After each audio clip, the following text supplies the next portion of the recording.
श्रीवेङ्कटेश सहस्रनामावलिः। ॐ श्रीवेङ्कटेशाय नमः। ॐ विरूपाक्षाय नमः। ॐ विश्वेशाय नमः। ॐ विश्वभावनाय नमः। ॐ विश्वसृजे नमः। ॐ विश्वसंहर्त्रे नमः। ॐ विश्वप्राणाय नमः। ॐ विराड्वपुषे नमः। ॐ शेषाद्रिनिलयाय नमः। ॐ अशेषभक्तदुःखप्रणाशनाय नमः। ॐ शेषस्तुत्याय नमः। ॐ शेषशायिने नमः। ॐ विशेषज्ञाय नमः। ॐ विभवे नमः। ॐ स्वपुवे नमः। ॐ विष्णवे नमः। ॐ जिष्णवे नमः। ॐ वर्धिष्णवे नमः। ॐ सहिष्णवे नमः। ॐ सहिष्णुकाय नमः। ॐ भ्राजिष्णवे नमः। ॐ ग्रसिष्णवे नमः। ॐ वर्धिष्णवे नमः। ॐ भरिष्णुकाय नमः। ॐ कालयन्त्रे नमः।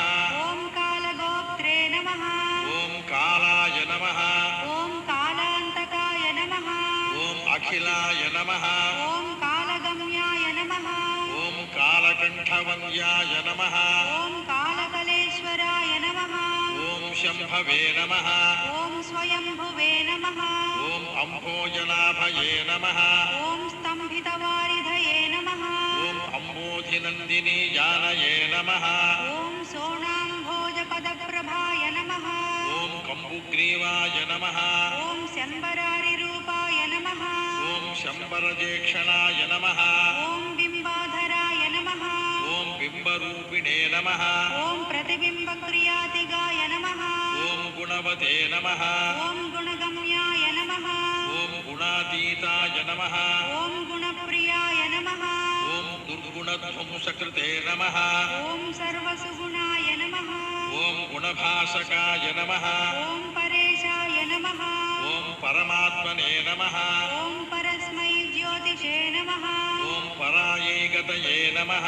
ॐ परस्मै पदाय नमः। ॐ वियद्वाससे नमः।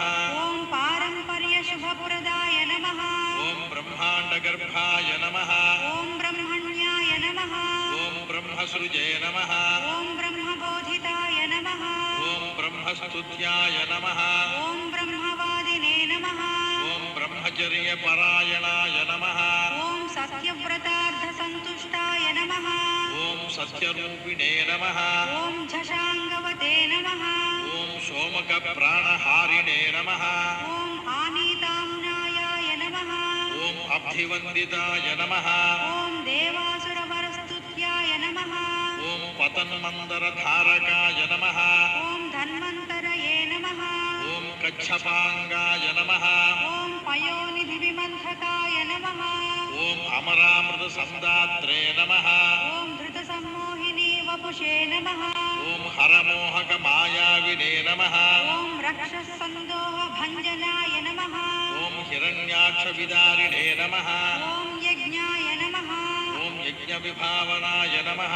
ॐ यज्जीयोर्विसमुद्धत्रे नमः। ॐ नीलाक्रोडाय नमः।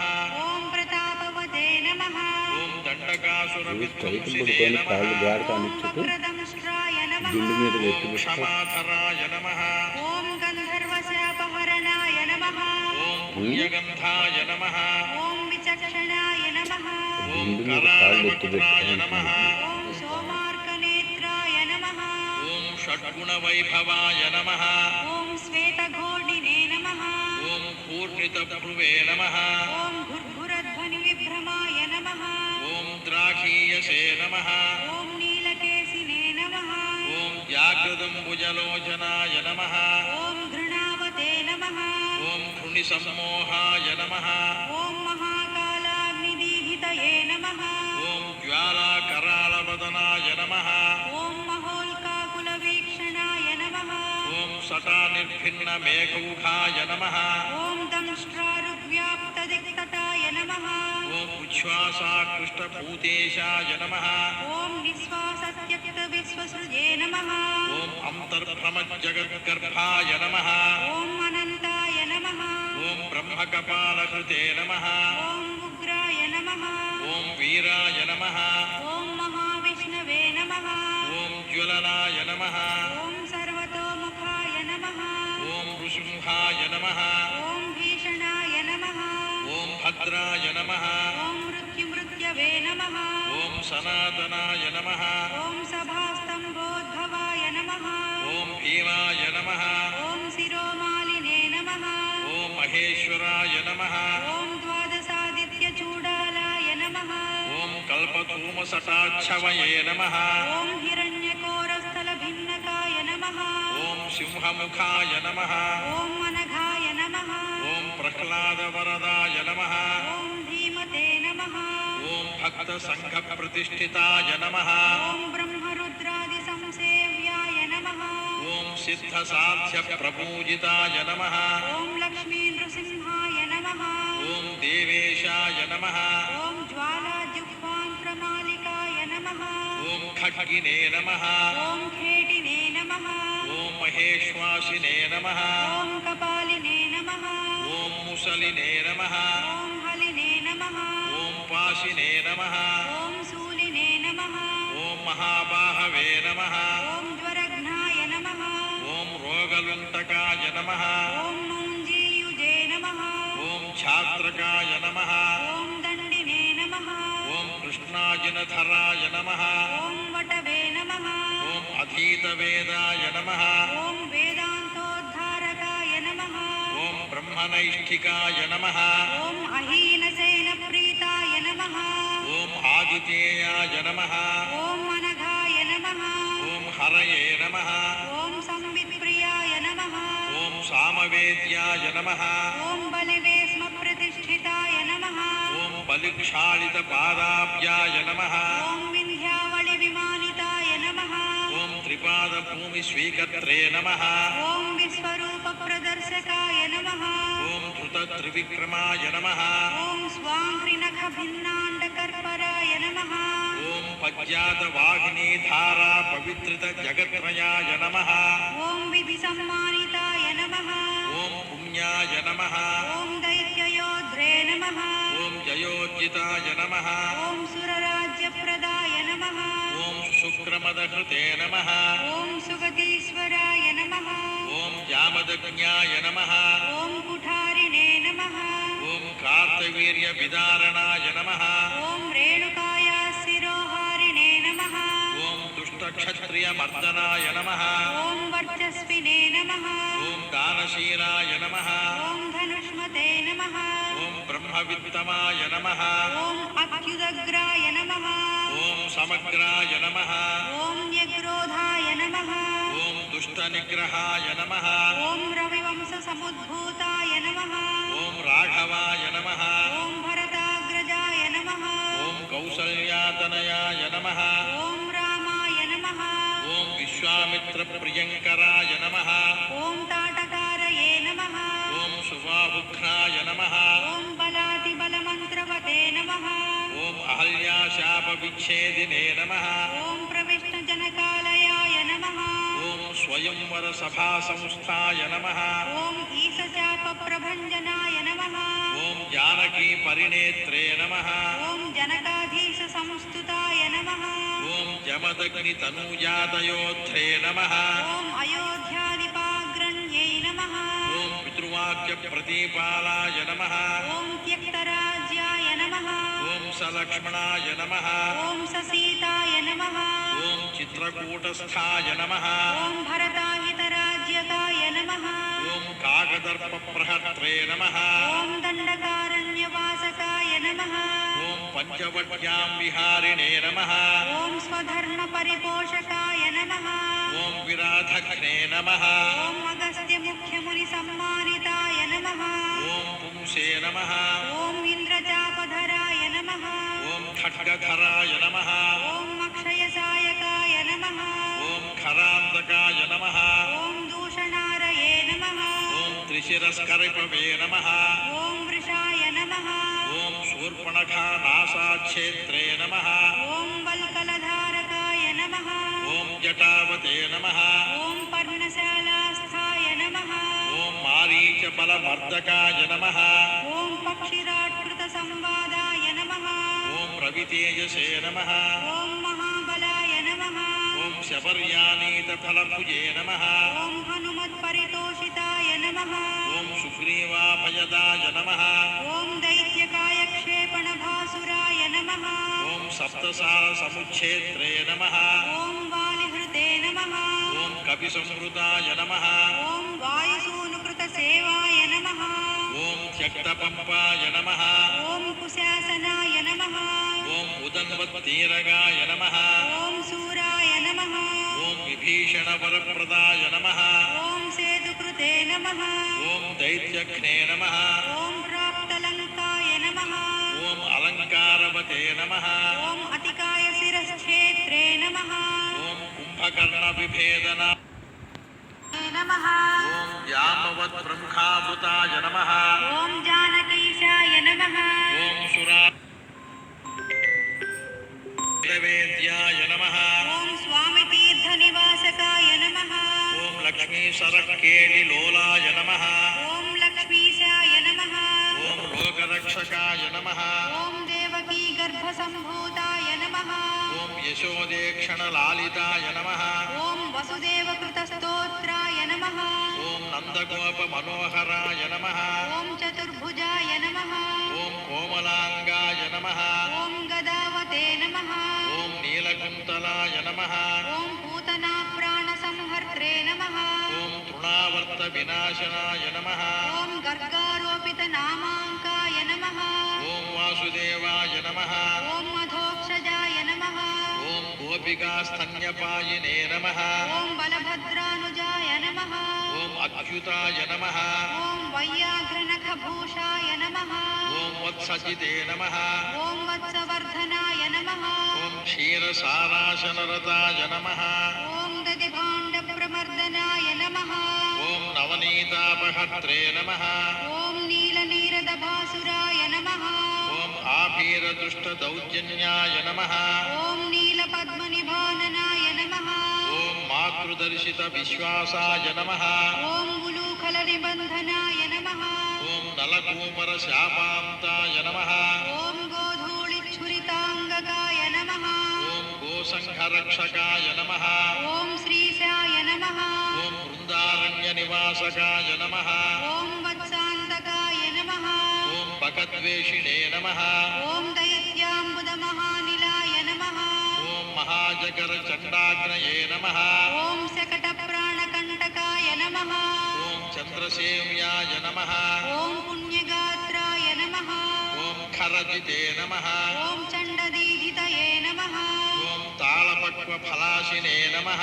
ॐ काळीयफणिदर्पघ्ने नमः ॐ नागपत्नीस्तुतिप्रीताय नमः ॐ प्रलम्बासुरखण्डनाय नमः ॐ दावाग्निबलसंहारिणे नमः ॐ फलाहारिणे नमः ॐ गदाग्रजाय नमः ॐ गोपाङ्गनाचेलचोराय नमः ॐ पाथोलीलाविशारदाय नमः ॐ वंशगानप्रवीणाय नमः ॐ गोपीहस्ताम्बुजार्चिताय नमः ॐ मुनिपत्न्याहृताहाराय नमः ॐ मुनिश्रेष्ठाय नमः ॐ मुनिप्रियाय नमः ॐ गोवर्धनाद्रिसम्भद्रे नमः ॐ सङ्क्रन्दनतमोपहाय नमः ॐ सदुद्यानविलासिने नमः ॐ रासक्रीडापरायणाय नमः ॐ वरुणाभ्यर्चिताय नमः ॐ गोपीप्रार्थिताय नमः ॐ पुरुषोत्तमाय नमः ॐ अक्रूरस्तुतिसम्प्रीताय नमः ॐ कुब्जायौवनदायकाय नमः ॐ मुष्टिकोरप्रहारिणे नमः ॐ चाणूरोदरधारणाय नमः ॐ मल्लयुद्धाग्रगण्याय नमः ॐ पितृबन्धनमोचकाय नमः ॐ मत्तमातङ्गपञ्चास्याय नमः ॐ कंसग्रीवानिकृन्तनाय नमः ॐ उग्रसेनप्रतिष्ठात्रे नमः ॐ रत्नसिंहासनस्थिताय नमः ॐ कालनेमिखलद्वेषिणे नमः ॐ मुचुकुन्दवरप्रदाय नमः ॐ साल्वसेवितदुर्धर्ष राजस्मयनिवारणाय नमः ॐ रुक्मिगर्वापहारिणे नमः ॐ रुक्मिणीनयनोत्सवाय नमः ॐ प्रद्युम्नजनकाय नमः ॐ कामिने नमः ॐ प्रद्युम्नाय नमः ॐ द्वारकाधिपाय नमः ॐ मण्याहर्त्रे नमः ॐ महामायाय नमः ॐ जाम्बवत्कृतसङ्गराय नमः ॐ जाम्बूनदाम्बरधराय नमः ॐ गम्याय नमः ॐ जाम्बवती नमः ఓం కాళింది ప్రథితారామకేళయే నమః ॐ गुञ्जावतंसकाय नमः ఓం మందార సుమనో భాస్వతే నమః ॐ सतीशाभीष्टदायकाय नमः ఓం సత్రాజిన్మానసోల్లాసినే నమః ॐ सत्याजानये नमः ఓం సుభావహాయ నమః ॐ सतधन्वहराय नमः ఓం సిద్ధాయ నమః ॐ पाण्डवप्रियकोत्सवाय नमः ఓం భద్రప్రియాయ నమః ॐ सुभद्राय भ्रात्रे नमः ఓం నాగ్నజితి విభవే నమః ॐ किरीटकुण्डलधराय नमः ఓం కల్పపల్లవలాలితాయ నమః ॐ भैष्मीप्रणयभाषावते नमः ఓం మిత్రబిందాధిపాయ నమః ॐ अभयाय नमः ఓం స్వమూర్తికేళి సంప్రీతాయ నమః ॐ लक्ष्मणोदारमानसाय नमः ఓం ప్రాగ్జ్యోతిషాధిపధ్వంసినే నమః ॐ तत्सैन्यान्तकराय नमः ఓం అమృతాయ నమః ॐ भूमिस्तुताय नमः ఓం భూరిభోగాయ నమః ॐ भूषणाम्बरसंयुताय नमः ఓం బహురామాకృతాహ్లాదాయ నమః ॐ गन्धमाल्यानुलेपनाय नमः ఓం నారదాదృష్టచరితాయ నమః ॐ देवेशाय नमः ఓం విశ్వరాజే గురవే నమః ॐ बाणबाहुविदाराय नमः ఓం తాపజ్వర వినాశనాయ నమః ॐ उषोद्धर्षयित्रे नमः ఓం అవ్యక్తాయ నమః ॐ शिववाक्तुष्टमानसाय नमः ఓం మహేశజ్వర సంస్థుతాయ నమః ॐ सीतज्वरभयान्तकाय नमः ఓం నగరాజోద్ధారకాయ నమః ॐ पौण्ड्रकादिवधोद्यताय नमः ఓం వివిధాదిచ్ఛలోద్విగ్న బ్రాహ్మణేషు దయాపరాయ నమః ॐ जरासन्धबलद्वेषिणे नमः ఓం కేశిదైత్య భయంకరాయ నమః ॐ चक्रिणे नमः ఓం చేద్యాంతకాయ నమః ॐ सभ्याय नमः ఓం రాజబంధ విమోచకాయ నమః ॐ राजसूयहविर्भोक्त्रे नमः ఓం స్నిగ్ధాంగాయ నమః ॐ शुभलक्षणाय नमः ఓం దారాభక్షణ సంప్రీతాయ నమః ॐ कुचेलाभीष्टदायकाय नमः ఓం సత్వాదిగుణగంభీరాయ నమః ॐ द्रौपदीमानरक्षकाय नमः ఓం భీష్మధ్యేయాయ నమః ॐ भक्तवस्याय नमः ఓం భీమపూజ్యాయ నమః ॐ दयानिधये नमः ఓం దంతవక్త్రశిరచ్ఛేత్రే నమః ॐ कृष्णाय नमः ఓం కృష్ణసఖాయ నమః ॐ स्वराजे नमः ఓం వైజయంతి ప్రమోదినే నమః ॐ बर्हि बर्हविभूषणाय नमः ఓం పార్థ కౌరవ సంధానకారిణే నమః ॐ दुःशासनान्तकाय नमः ఓం బుద్ధాయ నమః ॐ विशुद्धाय नमः ఓం సర్వజ్ఞాయ నమః ॐ क्रतुहिंसाविनिन्दकाय नमः ఓం త్రిపుర స్త్రీ మానభంగాయ నమః ॐ सर्वशास्त्रविशारदाय नमः ఓం నిర్వికారాయ నమః ॐ निर्ममाय नमः ఓం నిరాభాసాయ నమః ॐ निरामयाय नमः ఓం జగన్మోహక ధర్మిణే నమః ॐ दिग्वस्त्राय नमः ఓం దిక్పతీశ్వరాయ నమః ॐ कल्किने नमः ఓం మ్లేచ్ఛ ప్రహర్త్రే నమః ॐ दुष्टनिग्रहकारकाय नमः ఓం ధర్మ ప్రతిష్టాకారిణే నమః ॐ चातुर्वर्ण्यविभागकृते नमः ఓం యుగాంతకాయ నమః ॐ युगाक्रान्ताय नमः ఓం యుగకృతే నమః ॐ युगभासकाय नमः ఓం కామారయే నమః ॐ कामकारिणे नमः ఓం నిష్కామాయ నమః ॐ कामितार्थदाय नमः ఓం సవితుర్వరేణ్యాయ భర్గసే నమః ॐ शार्ङ्गिने नमः ఓం వైకుంఠ మందిరాయ నమః ॐ हयग्रीवाय नमः ఓం కైటభారయే నమః ॐ ग्राहघ्नाय नमः ఓం గజరక్షకాయ నమః ॐ सर्वसंशयविच्छेत्रे नमः ఓం సర్వభక్త సముత్సుకాయ నమః ॐ कपर्दिने नमः ఓం కామహారిణే నమః ॐ कलायै नमः ఓం కాష్ఠాయై నమః ॐ स्मृतये नमः ఓం హృతయే నమః ॐ मनादये नमः ఓం అప్రమేయౌజసే నమః ॐ प्रधानाय नमः ఓం సన్నిరూపకాయ నమః ॐ निर्लेपाय नमः ఓం విస్పృహాయ నమః ॐ असङ्गाय नमः ఓం నిర్భయాయ నమః ॐ नीतिपारगाय नमः ఓం నిష్ప్రేష్యాయ నమః ॐ निष्क्रियाय नमः ఓం శాంతాయ నమః ॐ निष्प्रपञ्चाय नमः ఓం నిధయే నమః ॐ नयाय नमः ఓం అకర్మిణే నమః ఓం అకర్మిణే నమః ఓం వికర్మిణే నమః ఓం కర్మేప్సవే నమః ఓం కర్మభావనాయ నమః ఓం కర్మాంగాయ నమః ఓం కర్మ విన్యాసాయ నమః ఓం మహాకర్మిణే నమః ఓం మహాప్రతినే నమః ఓం కర్మభుజే నమః ఓం కర్మఫలదాయ నమః ఓం కర్మేశాయ నమః ఓం కర్మనిగ్రహాయ నమః ఓం నరాయ నమః ఓం నారాయణాయ నమః ఓం దాంతాయ నమః ఓం కపిలాయ నమః ఓం కాముదాయ నమః ఓం శుచయే నమః ఓం తప్త్రే నమః ఓం జప్త్రే నమః ఓం అక్షమాలావతే నమః ఓం గంత్రే నమః ఓం నేత్రే నమః ఓం లయాయ నమః ఓం గతయే నమః ఓం శిష్టాయ నమః ఓం ద్రష్ట్రే నమః ఓం రిపుద్వేష్ట్రే నమః ఓం రోష్ట్రే నమః ఓం వేష్ట్రే నమః ఓం మహానటాయ నమః ఓం రౌద్రే నమః ఓం గోధ్రే నమః ఓం మహాయోధ్రే నమః ఓం శ్రద్ధావతే నమః ఓం సత్యధియే నమః ఓం శుభాయ నమః ఓం మంత్రిణే నమః ఓం మంత్రాయ నమః ఓం మంత్రగమ్యాయ నమః ఓం మంత్రకృతే నమః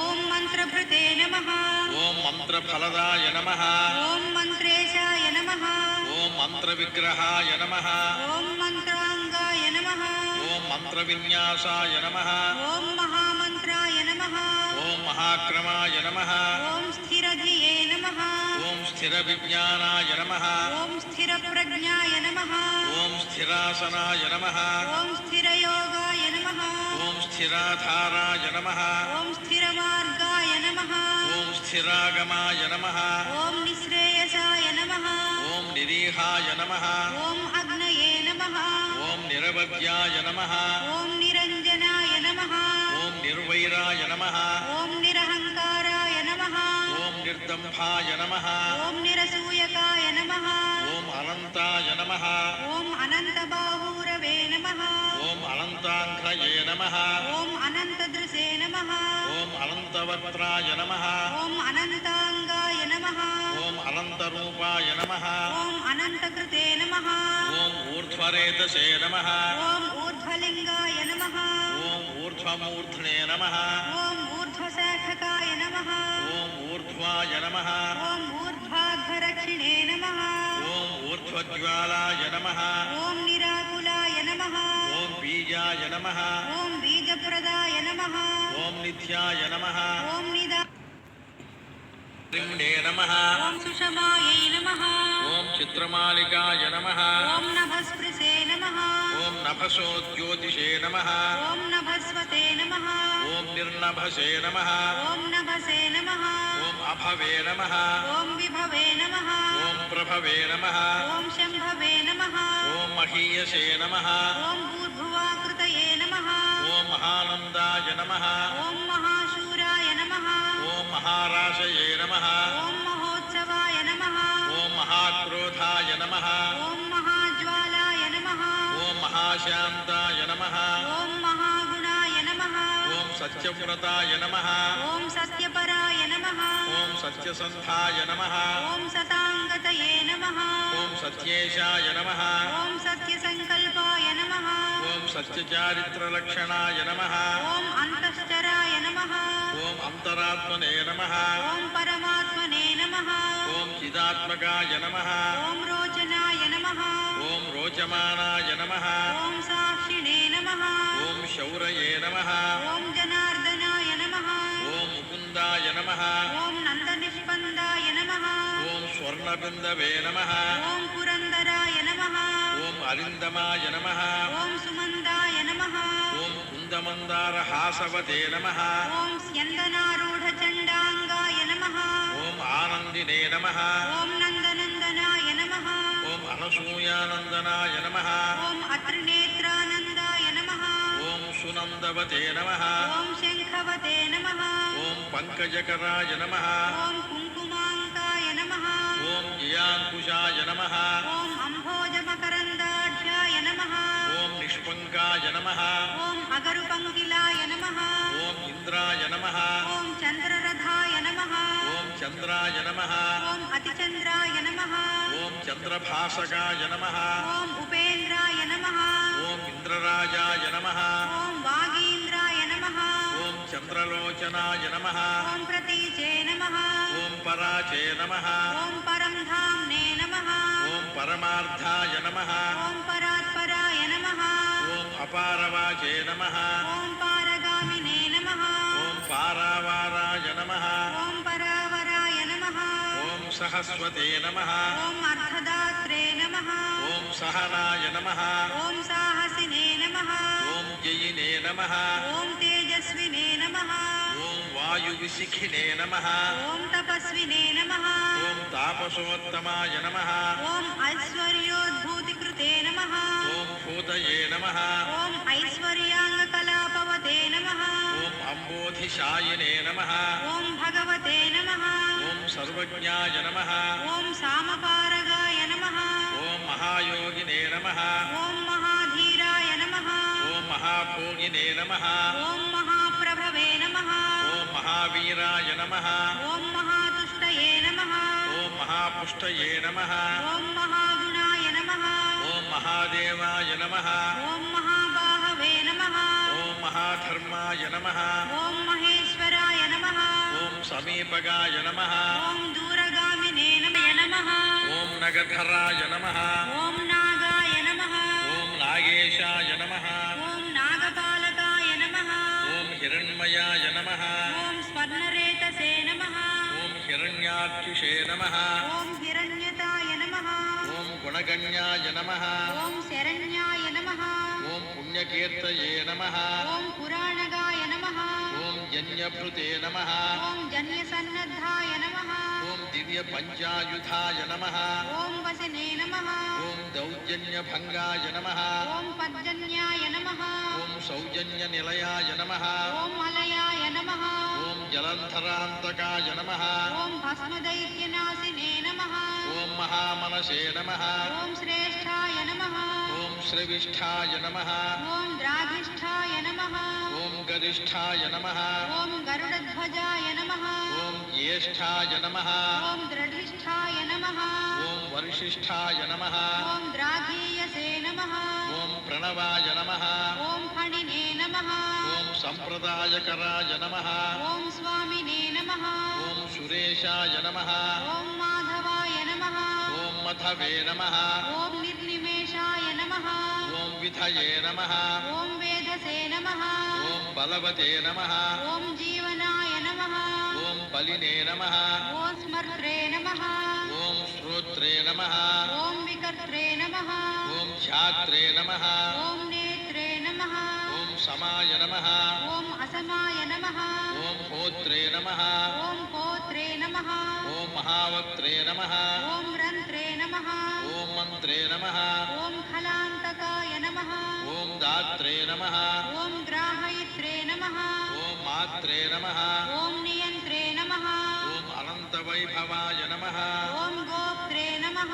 ఓం గోపజిత్రే నమః ఓం హంత్రే నమః ఓం ధర్మజాగరిత్రే నమః ఓం ధవాయ నమః ఓం కర్త్రే నమః ఓం క్షేత్రకరాయ నమః ఓం క్షేత్రప్రదాయ నమః ఓం క్షేత్రజ్ఞాయ నమః ఓం ఆత్మవిదే నమః ఓం క్షేత్రిణే నమః ఓం క్షేత్రహరాయ నమః ఓం క్షేత్రప్రియాయ నమః ఓం క్షేమకరాయ నమః ఓం మరుతే నమః ఓం భక్తిప్రదాయ నమః ఓం ముక్తిదాయినే నమః ఓం శక్తిదాయ నమః ఓం ముక్తిదాయకాయ నమః ఓం శక్తియుజే నమః ఓం మౌక్తికస్రగ్విణే నమః ఓం సూక్తయే నమః ఓం ఆమ్నాయ సూక్తిగాయ నమః ఓం ధనంజయాయ నమః ఓం ధనాధ్యక్షాయ నమః ఓం ధనికాయ నమః ఓం ధనదాధిపాయ నమః ఓం మహాధనాయ నమః ఓం మహామానినే నమః ఓం దుర్యోధన విమానితాయ నమః ఓం రత్నాకరాయ నమః ఓం రత్నరోచిషే నమః ఓం రత్నగర్భాశ్రయాయ నమః ఓం శుచయే నమః ఓం రత్నసానునిధయే నమః ఓం మౌళిరత్నభాసే నమః ఓం రత్నకంకణాయ నమః ఓం అంతర్లక్ష్యాయ నమః ఓం అంతరభాసినే నమః ఓం అంతర్ధ్యేయాయ నమః ఓం జితాసనాయ నమః ఓం అంతరంగాయ నమః ఓం దయావతే నమః ఓం అంతర్మాయాయ నమః ఓం మహార్ణవాయ నమః ఓం సరసాయ నమః ఓం సిద్ధరసికాయ నమః ఓం సిద్ధయే నమః ఓం సాధ్యాయ నమః ఓం సదా शरणागतये नमः ॐ आयुप्रदाय नमः ॐ महायुष्मते नमः ॐ अत्युष्मते नमः ॐ ओषधीपतये नमः ॐ अष्टश्रियै नमः ॐ अष्टभागाय नमः ॐ अष्टककुव्याप्तयशसे नमः ॐ मृतिने नमः ॐ अष्टापदाय नमः ॐ सुवर्णाभाय नमः ॐ अष्टमूर्तये नमः ॐ त्रिमूर्तिमते नमः ॐ अस्वप्नाय नमः ॐ स्वप्नगाय नमः ॐ स्वप्नाय नमः ॐ सुस्वप्नफलदायकाय नमः ॐ दुःस्वप्नध्वंसकाय नमः ॐ ध्वस्तदुर्निमित्ताय नमः ॐ शिवङ्कराय नमः ॐ सुवर्णवर्णाय नमः ॐ सम्भाव्याय नमः ॐ वर्णिताय नमः ॐ वर्णसम्मुखाय नमः ॐ सुवर्णमुखरीतीरशिवध्यातपदाम्बुजाय नमः ॐ दाक्षायणीवतस्तुष्टाय नमः ॐ दुर्वासो दृष्टिगोचराय नमः ॐ अम्बरीषव्रतप्रीताय नमः ॐ महाकृत्तिविभञ्जनाय नमः ॐ महाभिचारकध्वंसिने नमः ॐ कालसर्पभयान्तकाय नमः ॐ सुदर्शनाय नमः ॐ कालमेघश्यामाय नमः ॐ श्रीमन्त्रभाविताय नमः ॐ हेमाम्बुजसरस्नायिने नमः ॐ श्रीमनोभाविताकृतये नमः ॐ श्रीप्रदत्ताम्बुजसृग्विणे नमः ॐ श्रीकेळये नमः ॐ श्रीनिधये नमः ॐ भवाय नमः ॐ श्रीप्रदाय नमः ॐ वामनाय नमः ॐ लक्ष्मीनायकाय नमः ॐ चतुर्भुजाय नमः ॐ संतृप्ताय नमः ॐ तर्पिताय नमः ॐ तीर्थस्नातृसौख्यप्रदर्शकाय नमः ॐ अगस्त्यस्तुतिसंहृष्टाय नमः ॐ दर्शिताव्यक्तभावनाय नमः ॐ कपिलार्चिषे नमः ॐ कपिलवते नमः ॐ सुस्नाताघविपाटनाय नमः ॐ वृषाकपये नमः ॐ कपिस्वामिमनोन्तस्थितविग्रहाय नमः ॐ वह्निप्रियाय नमः ॐ अर्धसम्भाव्याय नमः ॐ जनलोकविधायकाय नमः ॐ मन्हिप्रभाय नमः ॐ वह्नितेजसे नमः ॐ शुभाभीष्टप्रदाय नमः ॐ यमिने नमः ॐ वारुणक्षेत्रनिलयाय नमः ॐ वरुणाय नमः ॐ वारणार्चिताय नमः ॐ वायुस्थानकृतावासाय नमः ॐ वायुगाय नमः ॐ वायुसंहृताय नमः ॐ यमान्तकाय नमः ॐ अभिजननाय नमः ॐ यमलोकनिवारणाय नमः ॐ यमिनामग्रगण्याय नमः ॐ संयमिने नमः ॐ यमभाविताय नमः ॐ इन्द्रोद्यानसमीपस्थाय नमः ॐ इन्द्रदुर्विषयाय नमः ॐ प्रभवे नमः ॐ यक्षराट् सरसीवासाय नमः ॐ अक्षय्यनिधिकोशकृते नमः ॐ स्वामितीर्थकृतावासाय नमः ॐ स्वामिध्येयाय नमः ॐ अधोक्षजाय नमः ॐ वराहाद्यष्टतीर्थाभिसेविताङ्घ्रि सरोरुहाय नमः ॐ पाण्डुतीर्थाभिषिक्ताङ्गाय नमः ॐ युधिष्ठिरवरप्रदाय नमः ॐ भीमान्तःकरणारूढाय नमः ॐ श्वेतवाहनसख्यवते नमः ॐ नकुलाभयदाय नमः ॐ माद्रीसहदेवाभिवन्दिताय नमः ॐ कृष्णाशपथसन्धात्रे नमः ॐ कुन्तीस्तुतिरताय नमः ॐ दमिने नमः ॐ नारदादिमुनिस्तुत्याय नमः ॐ नित्यकर्मपरायणाय नमः ॐ दर्शिताव्यक्तरूपाय नमः ॐ वीणानादप्रमोदिताय नमः ॐ षट्कोटितीर्थचर्यावते नमः ॐ देवतीर्थकृताश्रमाय नमः ॐ बिल्वामलजलस्नायिने नमः ॐ सरस्वत्यम्बुसेविताय नमः ॐ तुम्बुरूदकसंस्पर्श्यजनचित्त तमोपहाय नमः ॐ मत्स्यवामनकूर्मादितीर्थराजाय नमः ॐ पुराणभृते नमः ॐ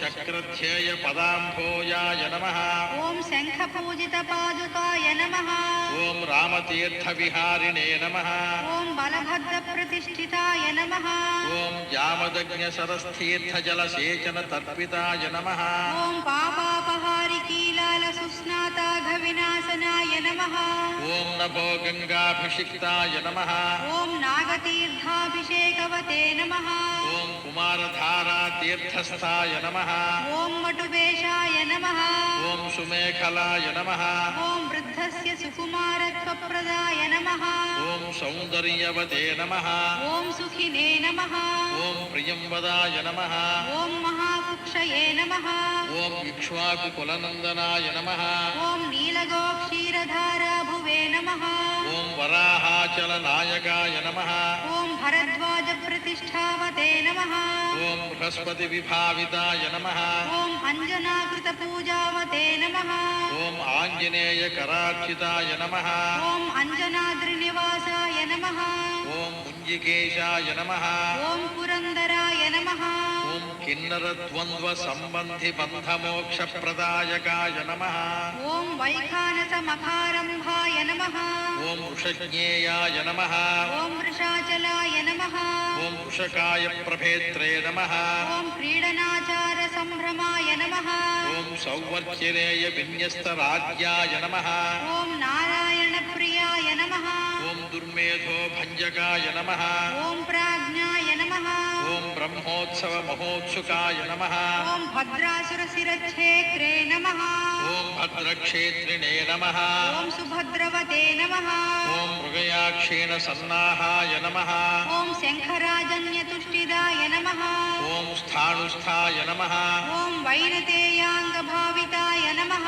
ఓం అశరీరవతే నమః ఓం భోగీంద్రభోగసంస్థానాయ నమః ఓం బ్రహ్మాదిగణసేవితాయ నమః ఓం సహస్రార్కచ్చటాభాస్వద్విమానాంతస్థితాయ నమః ఓం గుణినే నమః ఓం విశ్వక్సేనకృతస్తోత్రాయ నమః ఓం సనందన పరివృతాయ నమః ఓం జాహ్నవ్యాధినదీసేవ్యాయ నమః ఓం సురేశాద్యభివందితాయ నమః ఓం సురాంగనా నృత్యపరాయ నమః ఓం గంధర్వోద్గాయన ప్రియాయ నమః ఓం రాకేందు సంకాసనకాయ నమః ఓం కోమలాంఘ్రి సరోరుహాయ నమః ఓం కచ్చపప్రపదాయ నమః ఓం కుందగుల్ఫకాయ నమః ఓం స్వచ్ఛకూర్పరాయ నమః ఓం వేదుర స్వర్ణ వస్త్రాఢ్యకటి దేశస్థ మేఖలాయ నమః ఓం ప్రోల్లసచ్చురికాభాస్వత్కటిదేశాయ నమః ఓం శుభంకరాయ నమః ఓం అనంత పద్మజస్థాననాభయే నమః ఓం మౌక్తికమాలికాయ నమః ఓం మందారచాంపేయమాలినే నమః ఓం రత్నాభరణ సంభృతాయ నమః ఓం లంబయజ్ఞోపవీతినే నమః ఓం చంద్రశ్రీఖండలేపవతే నమః ఓం వరదాయ నమః ఓం అభయదాయ నమః ఓం చక్రిణే నమః ఓం శంఖినే నమః ఓం కౌస్తుభదీప్తిమతే నమః ఓం శ్రీవత్సాంకిత వక్షస్కాయ నమః ఓం లక్ష్మీ సంహృతహృత్తటాయ నమః ఓం నీలోత్పల నిభాకారాయ నమః ఓం శోణాంభోజ సమాననాయ నమః ఓం కోటి మన్మథలావణ్యాయ నమః ఓం చంద్రికాస్మితపూరితాయ నమః ఓం సుధాస్వచ్ఛోత్వపుండ్రాయ నమః ఓం కస్తూరీతిలకాంచితాయ నమః ఓం పుండరీకేక్షణాయ నమః ఓం స్వచ్ఛాయ నమః ఓం మౌళి శోభావిరాజితాయ నమః ఓం పద్మస్థాయ నమః ఓం పద్మనాభాయ నమః ఓం సోమమండలగాయ నమః ఓం బుధాయ నమః ఓం వన్హిమండలగాయ నమః ఓం సూర్యాయ నమః ఓం సూర్యమండల సంస్థితాయ నమః ఓం శ్రీపతయే నమః ఓం భూమిజానయే నమః ఓం విమలాద్యభిసంవృతాయ నమః ఓం జగత్కుటుంబజనిత్రే నమః ఓం రక్షకాయ నమః ఓం కామితప్రదాయ నమః ఓం అవస్థాత్రయయంత్రే నమః ఓం విశ్వతేజస్వరూపవతే నమః ఓం జ్ఞప్తయే నమః ఓం జ్ఞేయాయ నమః ఓం జ్ఞానగమ్యాయ నమః ఓం జ్ఞానాతీతాయ నమః ఓం సురాతిగాయ నమః ఓం బ్రహ్మాండాంతర్బహిర్వ్యాప్తాయ నమః ఓం వెంకటాద్రిగదాధరాయ నమః. ఇది శ్రీ వెంకటేశ సహస్రనామావళి.